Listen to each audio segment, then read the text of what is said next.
Howdy, welcome to this week's Retro News Roundup. I'm your host Ziggy. This is our first ever episode, so I'll give you a little overview. We're going to cover predominantly retro themed things for games, modding, etc. And so let's get into our first bit of news.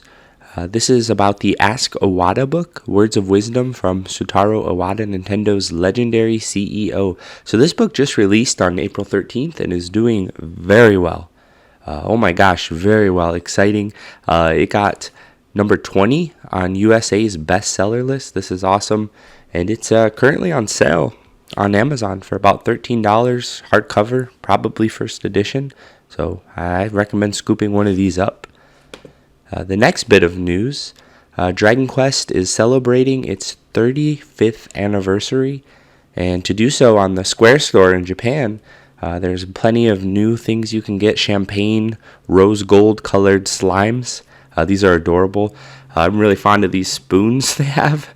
They would be about just under $8 in American USD, and they just have cute little slimes at the end of the dinner utensils. So I might have to pick some of these up.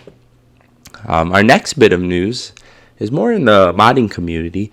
An individual who goes by the name Boxy Pixel released the Game Boy Advance SP Unhinged a couple months back. It's been very popular in the modding community, and I got an email newsletter that says they are going to be releasing the same steel cover in green, and this is beautiful.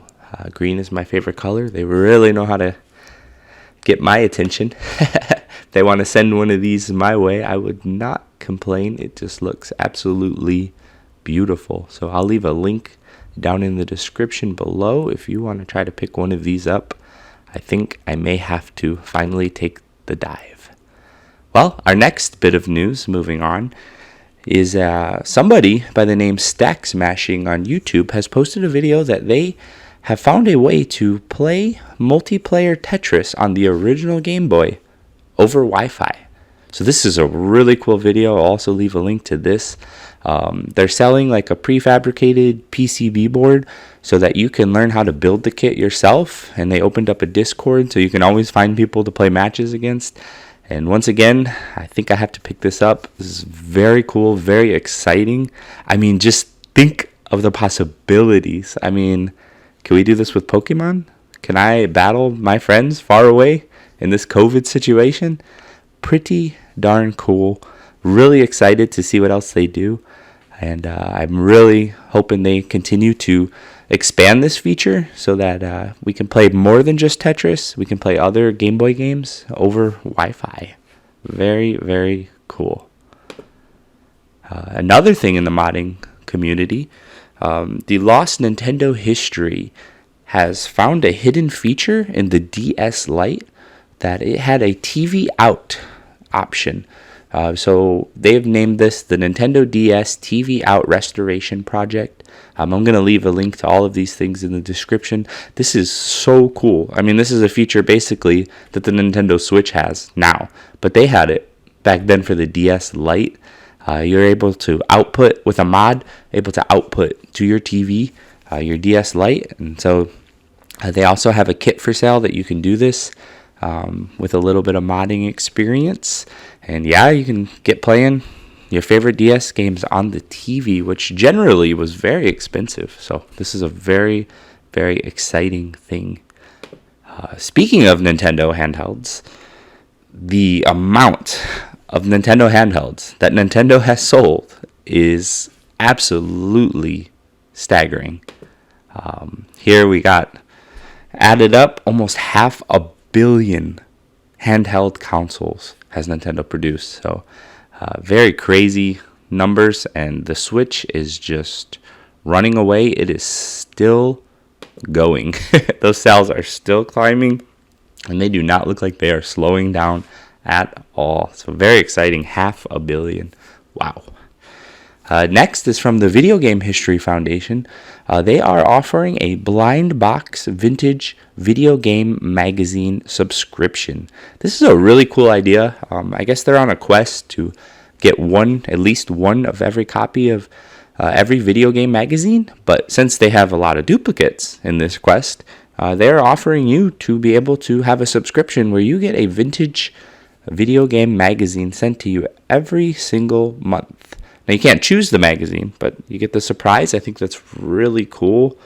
And I'm sure a lot of these magazines you will be receiving are worth a lot more than $20. So, yeah, I recommend if you're interested in that bit of retro history, video game history. And it's a very cool way to be able to support the Video Game History Foundation that are doing really exciting things for retro games. That leads us to a couple retro game releases.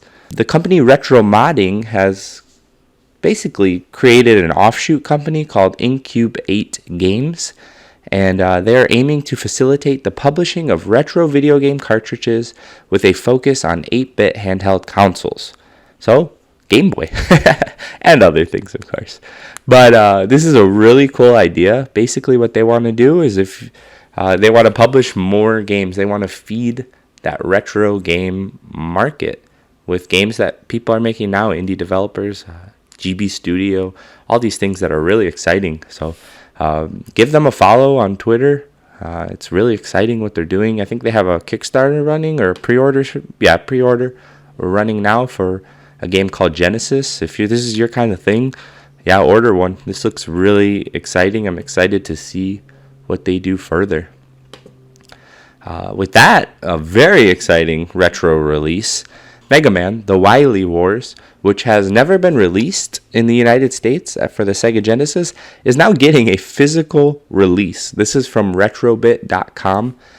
For about $70, you get a huge package of really cool Mega Man knickknacks, posters, looks like, and of course, the game cartridge that will play on a Sega Genesis / Mega Drive.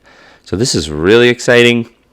Did not see this one coming at all, but really cool. I really want to get this. I want to check it out and play these updated versions, basically, of what was on the NES. And lastly, the Nintendo Switch Online has added a couple more games, and they have officially reached over 100 retro games on their service, which is really cool. But no one on the internet is happy about it because there's a lot of legacy titles missing from Nintendo Switch Online, right? So people are very upset about this. You see this video. It has more dislikes than it has likes. So people are not happy about these games. They want Earthbound. They want Super Mario RPG. And they are letting Nintendo know. I don't know if it will do anything, but it is an interesting little detail.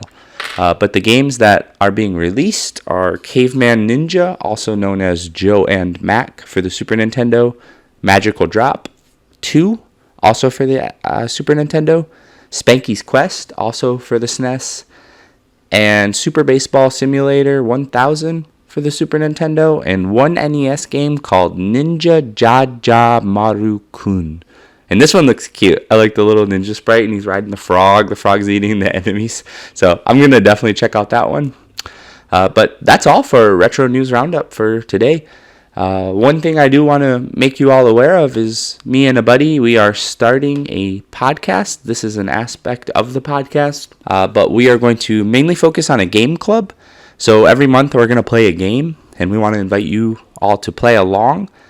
To write into us, let us know what you liked about it, what you didn't, and we're going to discuss the game in detail, the history of the game, what we liked about it, what we didn't like about it, what we think new games could learn from it. So if you'd be interested in that, we're going to play Mega Man Battle Network for the Game Boy Advanced first, and each month we're going to play a different game, and we hope you play along and give us your feedback also and give us a listen. We're also going to be setting up a Patreon. So by the time this video is out, that should be in the link down below too. If you want to give us your support, that would be very much appreciated. Also, if you want to keep up with retro news, please subscribe, hit the bell, and we're happy to keep your retro needs satisfied.